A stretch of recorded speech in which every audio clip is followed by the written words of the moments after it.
Dans ce podcast, Pierre parle de l'importance des émotions et de leur rôle dans notre intelligence. Il souligne que bien que les émotions soient essentielles, elles doivent être gouvernées par la raison pour que nous puissions les utiliser efficacement. Il critique la tendance actuelle à privilégier les émotions au détriment de la raison, ce qui éteint notre véritable nature humaine. Il mentionne également le manque de reconnaissance de l'extraordinaire et l'effet banalisant des réseaux sociaux sur les exploits humains. Enfin, il critique la société de diversion actuelle qui détourne notre attention vers l'extérieur plutôt que vers notre propre ressenti et analyse intérieure.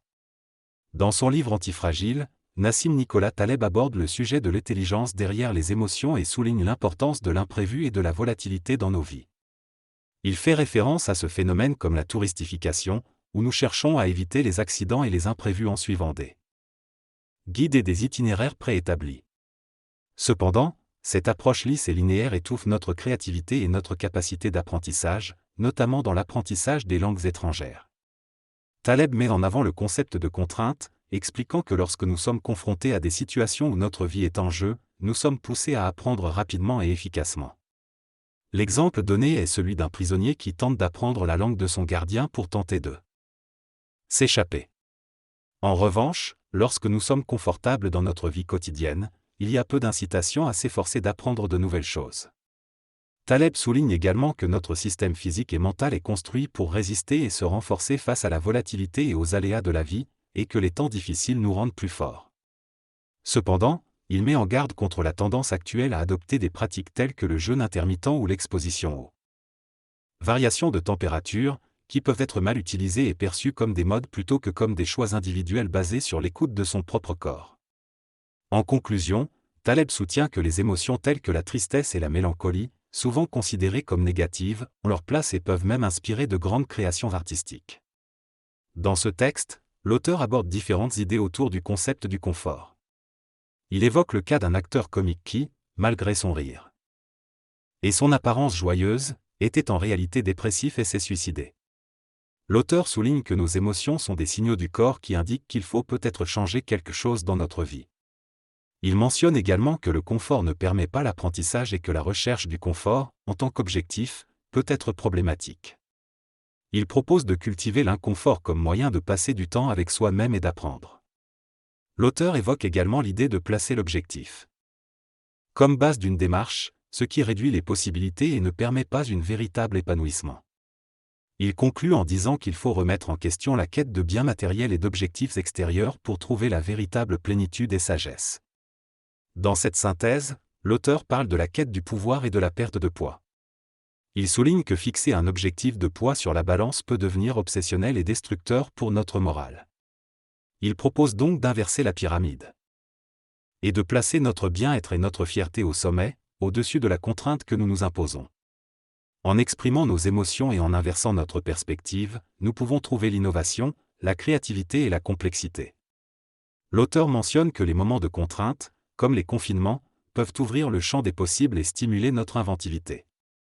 Il conclut en expliquant que la contrainte peut en réalité être une source de liberté et de créativité.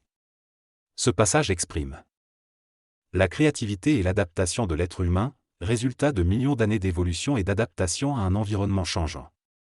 Il soulève également la question de l'interventionnisme de l'esprit humain moderne et met en avant l'importance de prendre en compte l'effet Lindy, qui consiste à s'inspirer de ce qui a survécu et est toujours pertinent au fil du temps, notamment les conseils ancestraux et les connaissances traditionnelles.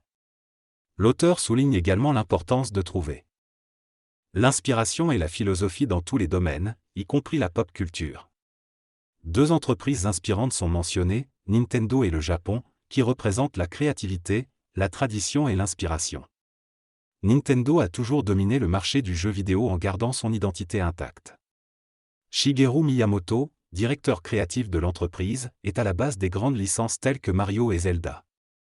Les jeux Zelda suscitent un engouement incroyable à chaque nouvelle sortie. Miyamoto a créé un moment magique lorsqu'il s'est déguisé en Link lors d'un salon à Los Angeles, et a ainsi captivé le monde entier. Les joueurs sont avides de moments imprévus et de retournements de situation, que ce soit dans un jeu de tennis ou dans une compétition sportive. Hideo Kojima, créateur de la série Metal Gear Solid, est également connu pour prendre à revers les attentes des joueurs et créer des jeux surprenants. Il a le courage de décevoir pour offrir des expériences uniques. Il en va de même pour Steve Jobs, qui a révolutionné l'industrie de la téléphonie avec l'iPhone, contrevenant aux attentes de l'époque. Ces grands visionnaires osent sortir des sentiers battus et proposer des choses inattendues. Comme le dit un proverbe chinois, seuls les poissons morts nagent dans le sens du courant. Il faut ressentir l'esprit d'aventure en soi, que ce soit en écrivant, en dessinant, en entreprenant, en faisant du sport ou en affrontant les défis. Dans cette émission, l'animateur parle de l'aventure et de l'importance de sortir de sa zone de confort. Il recommande aux auditeurs de remettre en question leur démarche s'ils ne ressentent pas cette soif de hasard et d'aventure. Il explique que cette envie d'aventure ne vient pas de lui, mais est ancrée dans notre physiologie qui a évolué pour cela. L'animateur rappelle qu'il ne veut pas parler trop longtemps du hasard, mais il reviendra sur ce sujet. Il explique que son envie de faire un podcast a été impulsée par le fait de gratter du papier à 5 heures du matin. Il invite les auditeurs à partager le podcast sur les réseaux sociaux, poser des questions et laisser des avis positifs s'ils ont apprécié. Il conclut en disant au revoir à ses auditeurs et en les invitant à visiter son site internet pour en savoir plus sur l'antifragilité. La musique de fin de l'émission est jouée.